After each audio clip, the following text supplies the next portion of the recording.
Good morning students. तो आपकी unit चल रही है सरफेस केमिस्ट्री। इसमें कोलाइड्स के बारे में पढ़ रहे हैं। लास्ट वीडियो में कैरेक्टरिस्टिक प्रॉपर्टीज ऑफ कोलाइड्स कुछ प्रॉपर्टीज पढ़ी, दो प्रॉपर्टीज, एक ब्राउनियन मूवमेंट और एक टिंडल इफेक्ट। इसी के आगे नेक्स्ट आगे चार्ज पार्टिकल्स। कोलाइडल पार्टिकल्स जो है वो चार्ज पार्टिकल्स होते हैं। तो एक कोलाइडल सोल्यूशन में कोलाइडल पार्टिकल्स पर एक तरह का चार्ज होता है और जो डिस्पर्शन मीडियम है उसमें दूसरे तरह का चार्ज होता है।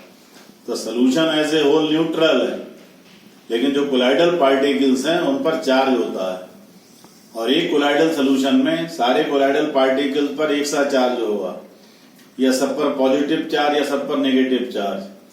जैसे फेरिक हाइड्रोक्साइड का कोलाइडल सोल्यूशन है, उसमें कोलाइडल पार्टिकल्स पॉजिटिवली चार्ज होते हैं।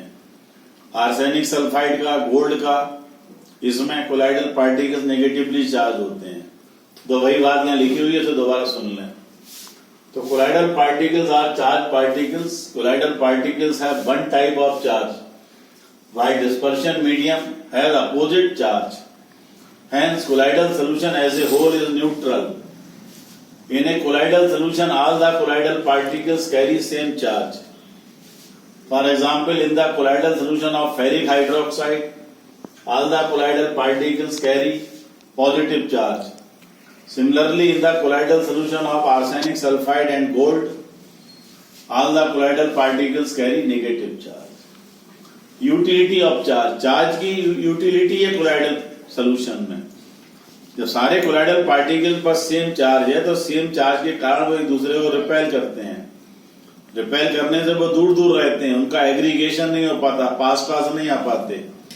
अगर वो पास पास आ जाएंगे तो बड़े पार्टिकल बन जाएंगे, वो हमको आंख से दिखाई दे जाएंगे, फिर वो कोलाइडल नहीं रहेगा। और जब तक उनका साइज 2000 एंगस्ट्रॉम से कम रहता है तब तक वो कोलाइडल रहते हैं। तो सेम चार्ज के कारण एक दूसरे को रिपेल करते हैं, इससे पार्टिकल दूर दूर रहते हैं, उनका कोएगुलेशन नहीं होता, प्रेसिपिटेट नहीं बनती। तो कोलाइडल पार्टिकल्स पर चार्ज की क्या यूटिलिटी हुई? Charge provides stability to the colloidal solution. अब वो प्रेसिपिटेट नहीं होते रखे रखे। तो ये यहां लिखा है। तो due to same charge colloidal particles repel each other and their aggregation does not take place and they do not precipitate. That is, charge provides stability to the colloidal solution. Next property, electrophoresis. तो जैसा अभी पढ़ा आपने, colloidal particles पर charge है। अगर हम colloidal solution को एक U ट्यूब में लें और उसमें प्लेटिनम के इलेक्ट्रोड्स लगाकर हम इलेक्ट्रिक करंट पास करें तो colloidal particles oppositely charge electrode की तरफ मूव करेंगे।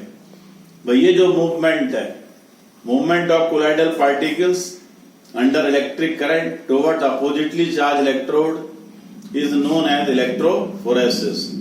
और क्या होगा?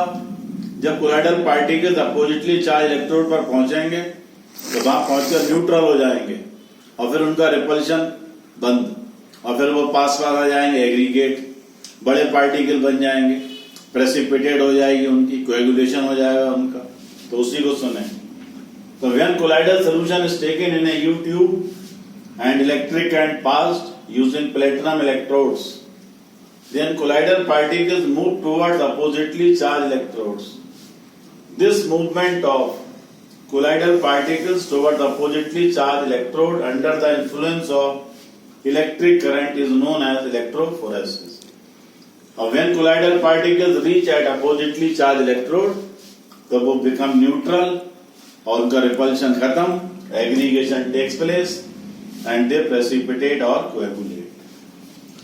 Next characteristic, coagulation. जैसा कोएगुलेशन अभी 2-3 बार पढ़ चुके, लास्ट वीडियो में पढ़ा। जब कोलाइडल पार्टिकल्स पर चार्ज खत्म हो जाए तो रिपेल करना बंद, पास पास आ जाएंगे, एग्रीगेट हो जाएगा, बड़े पार्टिकल बन जाएंगे, प्रेसिपिटेट बन जाएगी, उसी को कहते हैं coagulation. So colloidal particles are charged particles and they repel each other. If colloidal particles become neutral, then aggregation takes place and they precipitate out. और ये जो precipitation है colloidal particles का, it is known as coagulation. Coagulation कैसे होता है? तो इसका अभी आपने पढ़ा इलेक्ट्रोफोरेसिस से कोएगुलेशन हो जाता है, लेकिन जो मेन मेथड है it is mainly done by addition of suitable electrolyte. Electrolyte मिलाने से क्या होता है, इलेक्ट्रोलाइट मिलाने से हमको आयंस मिलते हैं, और वो जो आयंस हैं वो अपोजिटली चार्ज कोलाइडल पार्टिकल को न्यूट्रल बनाते हैं, उनका कोएगुलेशन करते हैं। मतलब अगर कोई कोलाइडल सॉल्यूशन में पॉजिटिव चार्ज है पार्टिकल्स पर, तो इलेक्ट्रोलाइट की नेगेटिव आयन उसको न्यूट्रल बनाते हैं, और अगर कोलाइडल पार्टिकल में नेगेटिव चार्ज है तो इलेक्ट्रोलाइट का पॉजिटिव चार्ज आयन जो है उसको न्यूट्रल बनाता है। तो अपोजिटली चार्ज आयन जो है इलेक्ट्रोलाइट का वो कोलाइडल पार्टिकल को न्यूट्रल बनाता है, फिर कोएगुलेशन होता है। तो it is mainly done by addition of suitable electrolyte. अभी हमने समझाया, उसी को दोबारा सुने। तो on addition of electrolyte colloidal particles absorb oppositely charge ion from the electrolyte. Electrolyte से जो उनका अपोजिट आयन है उसको एब्सॉर्ब करते हैं एंड बिकम न्यूट्रल। और जब न्यूट्रल हो गए रिपल्शन खत्म, और पास पास आ गए, कोएगुलेशन टेक्स प्लेस।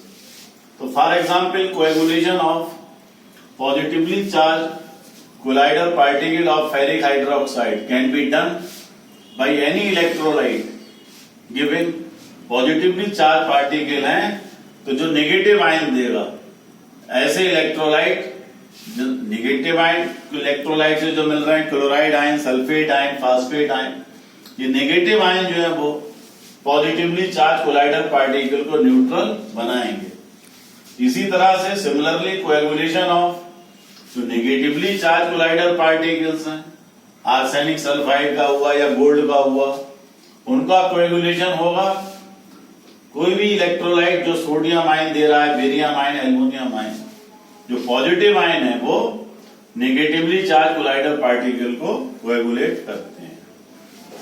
तो ये जो है वो आपका इलेक्ट्रोलाइट मिलाने से कोएगुलेशन होता है। तो इसी से कनेक्टेड अब हार्डी-शुल्ज़े रूल। तो जैसे अभी पढ़ा आपने कि पॉजिटिवली चार्ज कोलाइडल पार्टिकल का कोएगुलेशन ये नेगेटिव आयन से होता है। तो इतनी बात खुद ही समझ में आनी चाहिए। जैसे क्लोराइड आयन पर 1 नेगेटिव चार्ज है, सल्फेट पे 2 नेगेटिव, फास्फेट पे 3 नेगेटिव। तो ये 3 नेगेटिव वाला जो आयन है वो इसको जल्दी कोएगुलेट करेगा। इस पर 2 नेगेटिव आयन है, इसके मुकाबले इसमें टाइम लगेगा। क्लोराइड आयन में और ज्यादा टाइम लगेगा। यानी फास्फेट आयन ज्यादा पावरफुल होंगे पॉजिटिवली चार्ज कोलाइडल पार्टिकल को कोएगुलेट करने के लिए in comparison to sulphate ion और दैट क्लोराइड आयन। भाई यही आपका हार्डी-शुल्ज़े रूल है कि जो भी हम इलेक्ट्रोलाइट काम में ले रहे हैं कोएगुलेशन के लिए, अपोजिटली चार्ज आयन की बैलेंसी जितनी ज्यादा उसकी कोएगुलेशन पावर उतनी ही ज्यादा। तो वही लिखा है, दोबारा सुन लें। तो according to this rule more the valency of oppositely charged ion in the electrolyte used for coagulation, more the coagulation power of ion and electrolyte. Ion तो मिलाते नहीं है, इलेक्ट्रोलाइट मिलाते हैं। जैसे for example for the coagulation of positively charge colloidal particles of ferric hydroxide, coagulation power of phosphate ion की power ज्यादा than sulphate ion than chloride ion. जितना चार्ज ज्यादा पॉजिटिव पार्टिकल। अब आयन तो मिलाते नहीं, मिलाते इलेक्ट्रोलाइट है। तो जैसे NaCl के कंपैरिजन में सोडियम सल्फेट की पावर ज्यादा, सोडियम फास्फेट की पावर ज्यादा। ऑब्जेक्टिव टाइप क्वेश्चन हो सकता है, कई आपको इलेक्ट्रोलाइट दे देंगे कि कौन ज्यादा इफेक्टिव है। तो जो इस तरह से ये समझना है। इसी तरह से नेगेटिवली चार्ज कोलाइडल पार्टिकल के लिए जो हमारा पॉजिटिव आयन, पॉजिटिव चार्ज इतना ज्यादा, एल्युमिनियम की पावर ज्यादा, than barium ion, than sodium ion. इसी तरह इलेक्ट्रोलाइट मिलाएंगे तो AlCl3 ज्यादा effective, than BaCl2, than NaCl। तो it is all about the characteristic properties of colloids. Next video में इसी से कनेक्टेड और कुछ बातें पढ़ेंगे। Okay, all the best.